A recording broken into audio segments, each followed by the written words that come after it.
Boa noite a todos, sejam todos bem-vindos à nossa casa. Bom, nós vamos começar então, como de costume, com a nossa psicografia da noite. E o nome da psicografia é O Joio e o Trigo.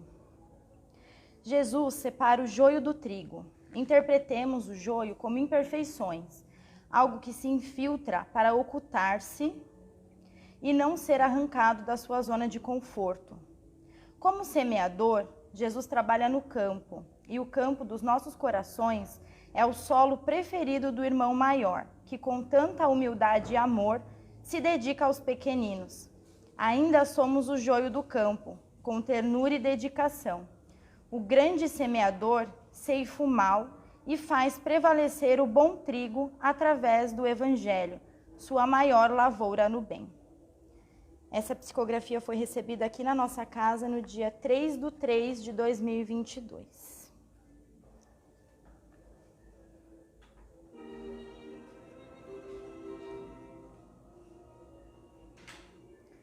Então vamos fechar os nossos olhos, vamos acalmando o nosso coração, pensando firmemente no Mestre Jesus.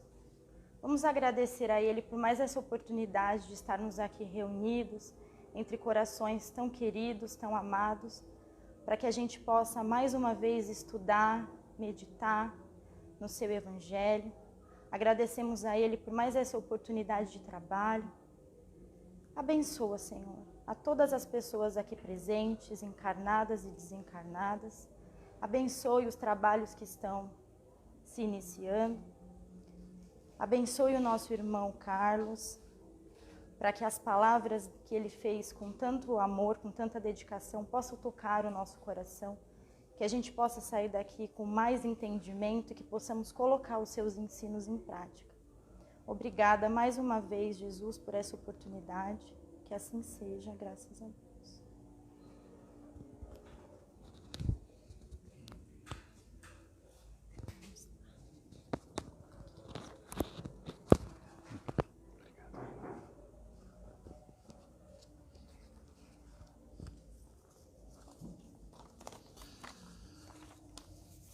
Oi, gente, boa noite a todos. Que Jesus nos abençoe, nos ilumine, nos ampare, nos fortaleça.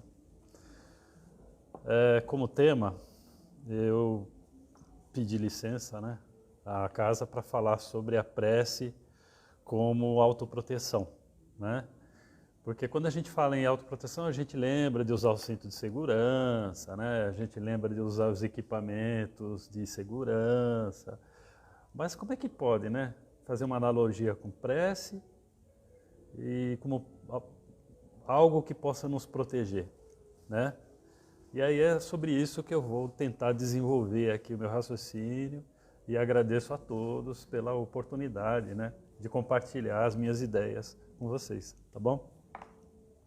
Então vou falar muito aqui sobre casamento, sobre saúde, sobre relação de família, porque todos nós aqui, a gente tem várias ramificações da nossa vida, família, trabalho, saúde, casamento, e é improvável de que a gente esteja bem simultaneamente em todas essas áreas o tempo todo, E tem momento que às vezes a gente está bem no casamento, mas tem desafio no trabalho, às vezes a gente está bem no casamento e no trabalho, mas é um problema na saúde, ou seja, às vezes é um problema financeiro, Então, sempre tem alguma coisa que vem exigir de nós alguns desafios, e essas coisas, elas via de regra, elas tiram um pouco da nossa qualidade de vida interna.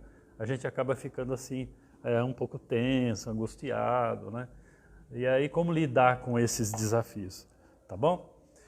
Então, eu vou começar a falar sobre família, sobre casamento especificamente. Por que eu vou começar a falar sobre casamento, Porque é interessante, tem um dado aí que chega a ser alarmante nessa pandemia, Se vocês derem um Google lá, foi o que eu fiz, nós batemos recorde de divórcio nessa pandemia. Por exemplo, no ano lá de 2020 foram 76.846 divórcios. No ano passado aumentou um pouco mais, foi para 77.112 casos. né? E aí, o que a gente poderia falar? É bom que se lembre que o Espiritismo ele se posiciona com relação ao divórcio, e para isso eu trouxe um trecho do capítulo do Evangelho segundo o Espiritismo, né? Capítulo 22, em que textualmente está escrito o seguinte: o divórcio é uma lei humana, cuja finalidade é separar legalmente o que já estava separado de fato. Não é contrária à lei de Deus, pois só reforma o que os homens fizeram e só tem aplicação nos casos em que a lei humana não foi considerada. Então, portanto, o Espiritismo não é contrário ao divórcio, tá? Porém, independentemente desse efeito colateral da pandemia, tem alguns aspectos interessantes, né? Que eu gostaria de também pontuar aqui com vocês. Uma das coisas que o próprio Divaldo nos traz. Tem um vídeo no YouTube, se vocês puderem pesquisar depois, coloca lá, Divaldo Franco sobre o divórcio. Ele faz uma bela explanação a respeito desse tema, né? E nessa oratória, nessa palestra dele, ele fala uma coisa que eu achei interessante. Ele fala que, via de regra, a gente vai para o casamento muito imaturo, não nos preparam para isso. E aí o que acontece? A gente vai achando que o outro é que tem que atender às minhas expectativas, né? A gente não considera de que, na realidade, ali existem mútuos direitos e deveres, né? No casamento. Então, a gente, por conta dessa visão assim de imaturidade, a gente passa a exigir muito do outro. Basicamente é isso que está... Eu vou falar mais na frente algumas coisas que ele fala a respeito do divórcio. Mas uma coisa também que eu acho interessante é aquele psiquiatra Gicovati, ele é falecido, né? Numa entrevista dele, ele também falou uma coisa que eu achei bastante interessante. Ele falava que nas práticas de atendimento do consultório dele, ele atribuía também esses conflitos conjugais a discrepâncias. E ele explica o que seriam essas discrepâncias. Então, por exemplo, o marido ele é espírita, por convicção. A mulher é evangélica. Aí pode surgiu um pequeno conflito. O marido gosta de se encontrar com os amigos, gosta de jogar o futebol dele e fazer uma tarde de cervejada. A mulher é caseira, né? E isso pode gerar algum conflito, né? A mulher gosta de se informar, gosta de estar sempre antenada com as coisas, procura estar sempre buscando informação. E o marido é uma pessoa muito simples, gosta de viver uma vida mais provinciana, mais essas discrepâncias também podem trazer alguns problemas no casamento, né? Eu achei muito interessante essa pontuação dele. Mas, na realidade, mudou muito os modelos de lá para cá. Da minha época, por exemplo, as famílias eram numerosas, né? Era comum você pegar uma família com 8, 10 filhos. Hoje, os casais têm 1, 2 filhos no máximo, ou demora para ter, né? Ou às vezes quem cria é os avós, porque os pais vão trabalhar. Tem muita mulher criando filho sozinho, né? Eu conheço várias aí, né? E isso está acontecendo até um fato interessante. Está tendo muita alienação parental por conta dessa grande quantidade de divórcios, né? Se a gente juntar nesses 2 anos aí, 2020 para 2021, dá quase 150 mil divórcios, né? Então, nesse bojo aí tem muita alienação parental. O que seria alienação parental? É quando os pais jogam os filhos contra o outro, né? Como uma espécie de vingança. Eu mesmo tenho um amigo meu que está vivendo muito essa situação. É muito triste isso, muito triste mesmo, né? Mas esse problema do divórcio, que seria o reflexo da pandemia, entre outros, como depressão, ansiedade, medo e etc., mas isso também traz de uma forma implícita uma falta de competência emocional para a gente lidar com desafios internos, né? Porque se a gente tivesse competências emocionais, a gente lidaria melhor com esses desafios. E aí o que acontece? Tem alguns fatores que colocam o casamento em risco, sim. independentemente de ser por efeito colateral da pandemia ou não. E aí eu pontuei algumas coisas que o Rossandro Klinger, que é o psicólogo espírita de nosso conhecimento, que ele faz, né? Ele traz algumas coisas bastante interessantes. Ele fala assim que o estresse, né, é um fator importante para gerar conflito no casal, né? Porque você imagina, né? Problema financeiro, dificuldade no trabalho, todo mundo confinado, gera um estresse, aí gera perda de romance, perda de nutrição afetiva, que alimenta, né, a vida de um casal. O excesso, isso traz um excesso de percepção negativa pela conduta do outro, aí já é um mecanismo psicológico, né, porque eu vejo aquilo que a rigor já está na minha cabeça, então algo que me incomoda no outro talvez seja algo que eu preciso trabalhar dentro de mim mesmo, de forma inconsciente. Então estou sempre vendo algo negativo em relação ao outro e pontuando. Gera também conflito. E isso também, distanciamento, falta de parceria, falta de comprometimento nos afazeres, né? Tanto a mulher não se importa com a vida do marido, os desafios de trabalho, como o homem também não se importa, né, em procurar contribuir com a mulher nos seus afazeres domésticos, né? Já não, e por conta de tudo isso aí, não se admiram, não se alegram, né? Não se cuidam. E aí é interessante, nesse mesmo vídeo que o Divaldo fala sobre o divórcio, né? Ele fala que aí geram casamentos desgastados, né? Que aí as pessoas mesmo vivendo juntos são solitárias. E aí é uma combinação para mútua agressão, né? E aí, por conta dessa mútua agressão, a gente vai estabelecer um modelo equivocado para os nossos filhos, porque eles vão falar assim, poxa, por que eu vou casar para depois viver esse inferno que vocês estão vivendo? Né? E aí, outra coisa que vem nesse pacotinho, né, dessas coisas que eu pontuei, não precisa nem falar, né, que são as relações extras conjugais, que ficou fácil hoje por conta disso aqui. O que tem casamento acabando por causa disso aqui, né? A pessoa vai, entra no Tinder, manda... Isso deixa rastro, né? Eu conheço vários amigos meus que tiveram o casamento bastante comprometido e outros que perderam a relação por conta disso aí. E é interessante, os profissionais da saúde mental, eles pontuam uma coisa que eu acho bastante interessante trazer aqui. Porque no processo, por exemplo, de conflito, de separação, há aquele processo de mágoa, sabe, de devastação, né? E aí a gente procura apoio do nosso fã-clube, né? Nossa família, e eles não têm preparo para ajudar e falam coisas que não deveriam falar. Ah, é um safado mesmo, ah, ela quer uma pilantra, porque se você voltar, porque você não tem vergonha na cara. E não é nada disso, né? E eles falam uma coisa interessante, que a gente passa por um processo de espiral. Por exemplo, no primeiro momento é a raiva contra o outro, no segundo momento é a raiva contra nós mesmos, falar, eu que fui besta mesmo, eu que fui trouxa, eu que não percebi, né?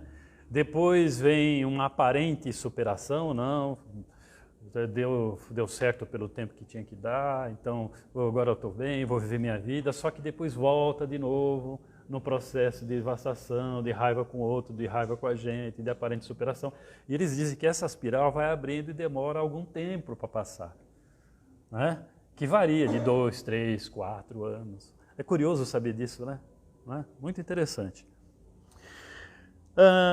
Agora falando de família, né, que todos nós estamos inseridos em uma, o Emmanuel ele traz aqui uma afirmação que eu acho interessante também trazer na íntegra. Ele fala assim, a família consanguínea entre os homens pode ser apreciada como centro essencial de nossos reflexos agradáveis ou desagradáveis, que o passado nos devolve. O que ele está querendo dizer aí? Que ninguém cai de paraquedas numa família, né? Que todos nós temos aí um comprometimento uns com os outros, né? Talvez isso explicaria aquela recomendação de Jesus no Evangelho de Mateus, capítulo 5, versículo 25, quando ele fala assim, Concilia-te depressa com teu adversário enquanto estás a caminho com ele. Por que será que ele pediu urgência, né?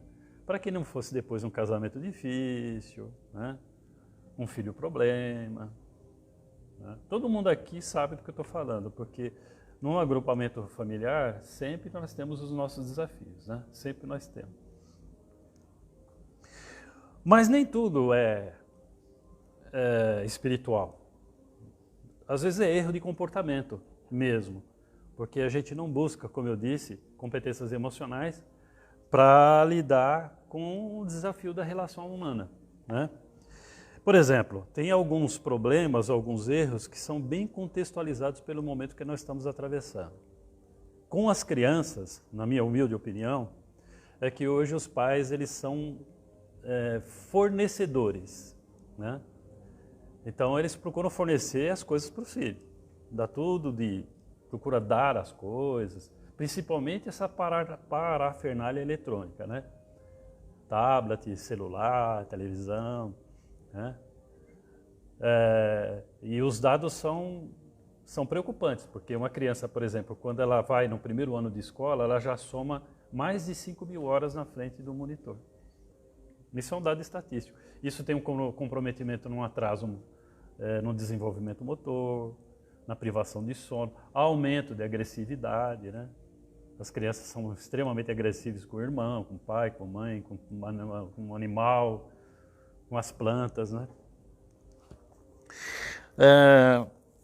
Os adolescentes, aí também não precisa nem falar, né? É considerado o segundo parto, né? Eu que sou pai de 3 filhos, eu tive muita dificuldade com os meus filhos nessa fase deles. Muita dificuldade. Acho que muitos dos que estão aqui também já tiveram, né?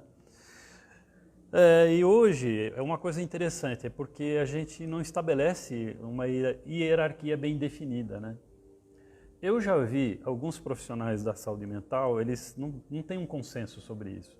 Uns falam que tem que ter essa hierarquia definida. Falam, não, eu sou seu pai, né? Então, deixar muito bem estabelecida essa hierarquia, porque pressupõe de que existe alguém que tem que estabelecer aí uma ordem hierárquica para comandar, direcionar, delegar, estabelecer. Outros falam que não, que você tem que ser amigo, porque se você for amigo, ele vai se sentir à vontade para lidar com você e falar dos desafios dele, se eventualmente ele está usando droga ou não, por exemplo. Eu acho curioso, né? Eu procuro tentar encontrar o caminho do meio com os meus filhos. Tem hora que eu sou pai e tem hora que eu procuro ser amigo, né? Que é um tremendo desafio. Outra coisa que eles falam é a gente não impor limites para os nossos adolescentes, principalmente nesse problema de celular, viu, gente? Essa semana, lá na escola do bairro, eu sou amigo da diretora e ontem ela me mandou, né, no meu WhatsApp, falando lá que uma menina colocou um áudio, né? Não sei se vocês ficaram sabendo lá, dizendo que iam entrar, que iam matar várias crianças na escola. Meu Deus do céu, não precisa nem falar o que aconteceu, né? Foi um desespero geral, ninguém queria entrar na escola, os pais ficaram desesperados, preocupados e tal. Aí ela mandou um zap para mim e eu dei algumas sugestões, né, para ela. Depois ela mandou um retorno para mim do que ela falou com os pais e tal. Mas o que acontece? Hoje, eles vão com isso aqui para debaixo das cobertas, filho, e sabe lá Deus o que acontece, né? Nós tivemos, não faz muito tempo atrás, a baleia azul, eles ficam trocando nudes, né? É comum uma criança de 12, 13 anos ficar trocando nudes aí, né? Então eles, o que eu já vi, por exemplo, e eu até alertei essa diretora, né? Às vezes o moleque inferniza tanto o professor, que a hora que o professor perde a paciência e começa a carregar na dose, minha mãe, lá a hora alguém pega, grava e compartilha. E aí cai na rede, perdeu o controle, né? E aí isso aí vira a prova dos autos, né? Vira a prova dos autos. Aí você tem que, para depois você consertar isso aí é complicado. Então tem gente perdendo a reputação, tem gente perdendo o casamento, tem gente perdendo o emprego, né? Por conta da imaturidade de muitos adolescentes aí. Então a gente precisa impor limites nesse sentido, tá, gente? Tem coisa muito, muito chata acontecendo por aí e é bom a gente estar atento, né? Outra coisa, não dar a mesma educação. Ah, mas eu dei a mesma educação, como pode, né? Esse menino ser dessa forma, está errado. Se você tem filho, você vai perceber que ele é mais centrado, ele é mais disciplinado, ele é mais empático. É claro que ele vai exigir menos do que aquele que tem um temperamento mais difícil, que precisa de controle o tempo todo. Então, como é que você pode dar a mesma educação? Você tem que dar de acordo com a personalidade, com o perfil psicológico de cada um. Outro grande erro com relação ao adolescente é não dar uma educação religiosa. Eu já vi muitos pais falando assim, não, eu não vou influenciar meu filho, eu quero que ele decida, porque ele vai seguir a religião que ele se identificar. Isso é uma desculpa porque o pai não tem uma religião. E aí ele não quer se comprometer e larga. E você acha que o filho, vendo que o pai não segue uma religião, não tem um modelo, não tem exemplo, vai seguir? Então acho que a gente tem mesmo que levar o filho, não importa se é igreja evangélica, católica, batista, espírita, você tem que levar. Ele precisa ter contato com algo mais transcendente, com ético, com sagrado, porque ele não vai mais se permitir fazer algo errado só porque não tem ninguém olhando, não é verdade? Ele vai ter modelos de ética, de moral. Não posso esquecer dos idosos, né, gente? O que são os grandes invisíveis, os grandes prejudicados, os que sofrem numa família, né? Quem tem um idoso em casa sabe como é difícil ter que ir lá levar para exame, e se está com Alzheimer, e tratamento, e remédio, né? E dar banho, e alimentar, mexe com toda a logística. Mas também eles são muito explorados, porque fazem empréstimo no nome deles, né, e larga eles para pagar o empréstimo com a aposentadoria, né? E a doutora Ana Cláudia Quintana, ela fala sobre isso, muito interessante, recomendo vocês ouvirem palestras dela, sabe? Ela fala assim, todo mundo aqui vai morrer de morte anunciada, todo mundo vai morrer de enfisema, de insuficiência renal, cardíaca e respiratória, então a gente precisa se preparar para envelhecer. Ela fala, isso é muito interessante, né? Eu senti na pele o que é envelhecer. Eu vou comentar rapidamente com vocês. Eu fui no restaurante, sentei, não era aqueles por quilo, né? Você tinha que escolher o prato, sentei e fiquei lá. Esperei. Passava um garçom, passava outro, um vinha, arrumava a mesa do lado, outro falou assim, eu não vou falar nada. Quero ver quando é que eles vão notar a minha presença aqui. Depois de 15 minutos, ninguém veio me atender. Eu levantei e fui embora. Então você fica velho e você fica invisível, gente. Como é que pode, né? Fogo, né? Mas, dentre esses desafios de filho, com adolescente, com idoso, e os nossos, né? Gente, não tem desafio íntimo? Todo mundo até que tem algo que precisa acertar, né? Todo mundo é carente, em maior ou menor grau. Todo mundo tem traumas do passado, coisa que ficou mal resolvida, que se eu soubesse, não tinha feito, não tinha dito, não tinha, sabe? Né? Todo mundo tem dificuldade com o processo de envelhecer, né? Tenta reter esse processo. A gente tem, às vezes, a nossa autoestima tem hora que está alta, tem hora que está baixa. A gente tem condicionamento, que quando vai ver a gente já falou, já fez, depois se arrepende. Ou seja, tem um mundo dentro da gente que é muito complicado a gente lidar. E aí é curioso, né? Porque eu penso assim, poxa, Carlos, você falou aí um monte de coisa, né? Que o divórcio aí bombou aí na pandemia, citou dos problemas da vida conjugal, que é um desafio se lidar com criança pequena, com todo mundo com celular, como é que você vai educar se ele tem um mundo de influência negativa, com um adolescente que acha que já sabe tudo e fica te confrontando, né? Com os seus desafios internos, que ninguém vem perguntar se você está precisando de alguma coisa, às vezes você fica chorando sozinho, para não incomodar ninguém. Pô, como é que a gente vai fazer? Aí é que entra as medidas protetivas que eu me referi, entendeu? Aí é que entra o ponto. Falei tudo isso para voltar no tema da nossa palestra. Porque é o seguinte, claro, né? Essas informações que eu trouxe, que a rigor não me pertence, eu falei coisas que aqui que o Divaldo falou, falei coisas que o Flávio Gicovati, aquele psiquiatra, trouxe, que o Rossandro Klingen trouxe, que a doutrina espírita trouxe, né? Então essas informações, elas são ferramentas para a gente se direcionar e a gente tem que compartilhar, porque os outros sofrem dos mesmos dramas que a gente. Todo mundo sofre dos mesmos problemas. Em maior ou menor grau, só muda o quê? A intensidade, a forma, o momento, mas todo mundo tem um problema, gente. Todo mundo, né? Então a gente tem que buscar e compartilhar essas informações. Uma coisa que eu acho extremamente importante é uma medida simples, no caso da família, e quase que a gente não faz, e que a gente deveria recomendar, é refeições em família, gente. Agora cada um está no seu quadrado, né? Chega na hora da refeição, todo mundo pega seu celular, vai para um canto, para a televisão, sendo que é um excelente momento para atualizar as relações.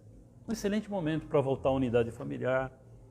Às vezes sua filha está passando por assédio, você não está sabendo, ou está sofrendo bullying na escola, você não está sabendo, seu marido está com uma esposa, está com... Nesse momento é importante uma refeição em família, né? Uma outra medida protetiva, a prática de uma religião. E aí, por razões óbvias, né? No caso, nós espíritas, a gente sempre recomenda o Evangelho no lar, né? Nós não temos rituais. Se a gente pudesse dizer que talvez o Evangelho no lar seria, um ritual extremamente saudável. Porque é simples, né? A gente se reúne em torno de uma mesa, um copo d'água, faz uma oração, lê um trecho da Bíblia, de um livro, referência que você tem, sei lá, um Minuto de Sabedoria, Evangelho segundo o Espiritismo. Fazemos alguns rápidos comentários, uma prece de encerramento, e os benefícios são fantásticos. A espiritualidade nos afirma que nesse momento eles têm um compromisso com a gente. Então eles higienizam a nossa casa. Se tiver companhias espirituais, que a rigor todos nós temos aqui uma nuvem de testemunhas que nós selecionamos com o que a gente sente, com o que a gente pensa. Então, eles tiram essa nuvenzinha trovejando da nossa cabeça, são orientados, né? Melhora as defesas vibratórias, frequenciais da nossa casa, né? A gente aprende a perdoar, porque a gente sabe que o outro está em construção. A gente pede perdão, porque a gente sabe que escolheu mal as palavras, o momento, carregou no tom da voz, desculpa aí, foi mal. E a gente também se auto-perdoa, porque a gente também está em construção e a gente erra, está errando e ainda vai errar. E a gente não tem tanto remorso, tanta culpa. Então o Evangelho no lar é fantástico. Porém, a gente sente os benefícios do Evangelho no lar, como a gente sente nesse momento quando a gente vem numa casa religiosa. Daqui a pouco a gente vai tomar passe, a gente sente o acolhimento. A espiritualidade pega energias da natureza, do médium, trata os nossos órgãos, a nossa consciência, a gente sai em paz, leve, tanto quanto a gente ficaria no Evangelho do lar. Mas vamos ser honestos, gente, é difícil a gente sustentar esses benefícios por muito tempo, porque nós temos muito condicionamento interno. Quando vai ver a gente já fez, quando vai ver a gente já falou. Influências espirituais massificantes, segundo a pergunta 459 do Livro dos Espíritos, que os espíritos nos influenciam muito mais do que podemos supor, né? Muita influência do meio, né? Aliás, com esse mundo interativo a gente recebe em tempo real imagens trágicas da guerra, gente compartilhando coisa ruim, lixo mental.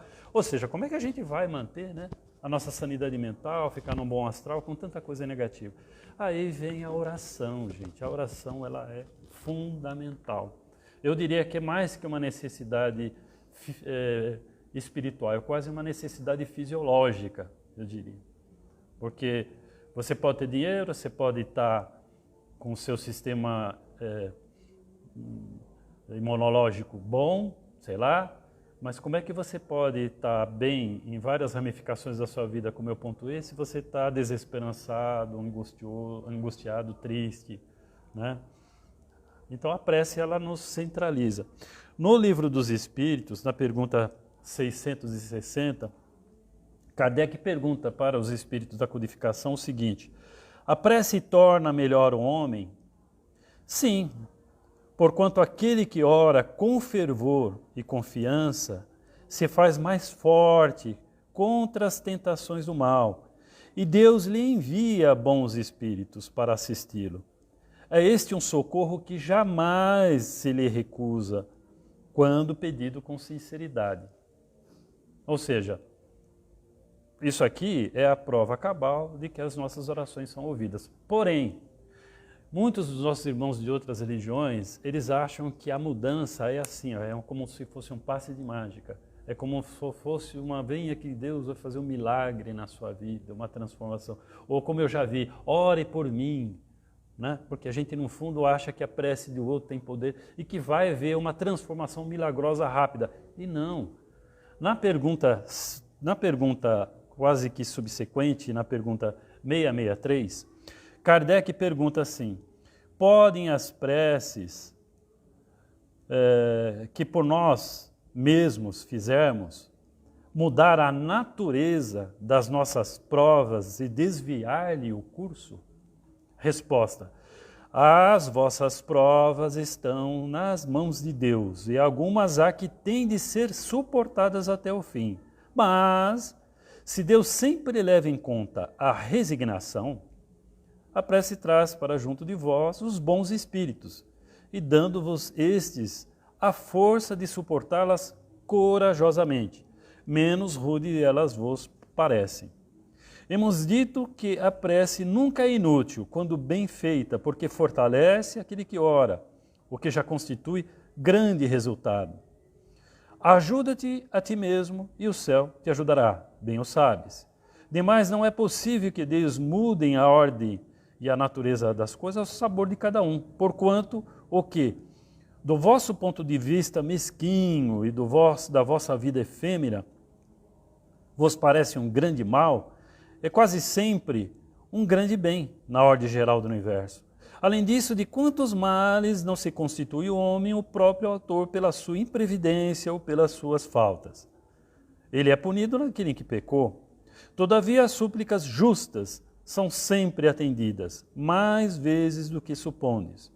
Julgais, de ordinário, que Deus não vos ouviu, porque não fez a vosso favor um milagre, enquanto vos assiste por meios tão naturais que vos parecem obra do acaso ou das forças das coisas.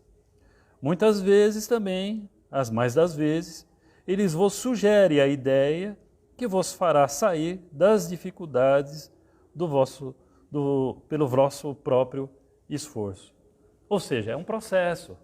Se eu buscar um vínculo consciente com Deus e buscar fazer o hábito da oração, eu vou atrair os bons espíritos, a ajuda não vai me ser negada, eles vão me intuir para que eu, usando os recursos disponíveis, não tem milagre nenhum, ou seja, está tudo ao alcance dos meus braços, é que geralmente eu estou como se estivesse na sombra, estou aqui, estou tateando, mas não está próximo, eu não vejo. A prece faz com que eu enxergue as coisas e eu encontre a saída para aquele problema, né? Agora, claro, né?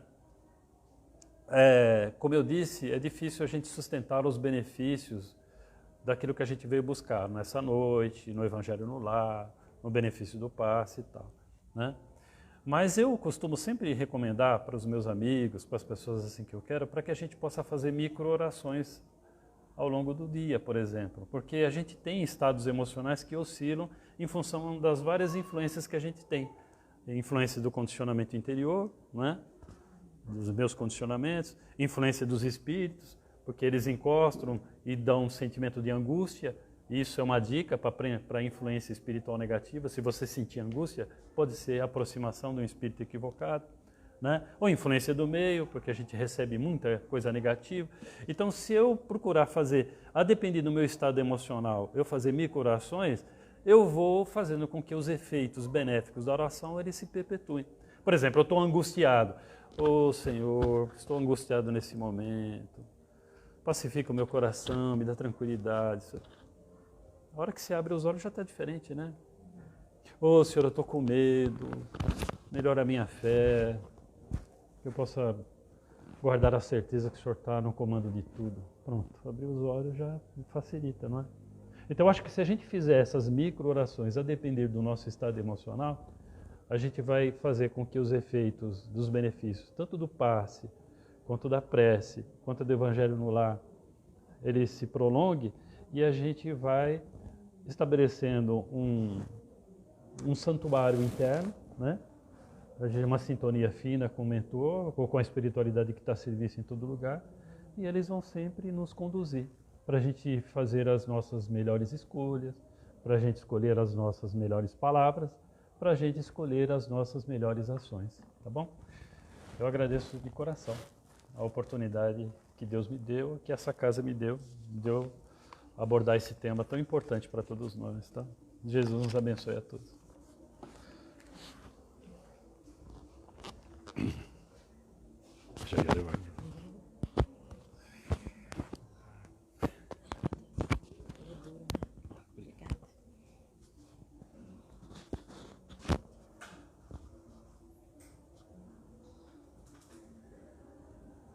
Então vamos agradecer ao Mestre Jesus por mais essa oportunidade de estarmos aqui reunidos. Vamos que a gente possa colocar em prática todas essas palavras que nós ouvimos, que no nosso dia a dia nós possamos orar mais e fazer da oração um hábito, né, para que a gente possa se fortalecer, para que a gente possa ser inspirado pelos amigos da espiritualidade, mas principalmente para que a gente possa agradecer a Deus pela oportunidade de estarmos aqui reencarnados, pela oportunidade de podermos cada dia tentar ser melhores, né? Melhor no amor, melhor no bem, na caridade. Então, muitíssimo obrigado, Senhor, por estarmos aqui reunidos em Seu nome esta noite. Que a gente possa levar esses ensinos, essa energia durante toda a semana, e que a gente possa compartilhar com cada um que cruze o nosso caminho durante essa semana, com os nossos amigos, com os nossos familiares. Esteja conosco, Senhor. Que assim seja, graças a Deus.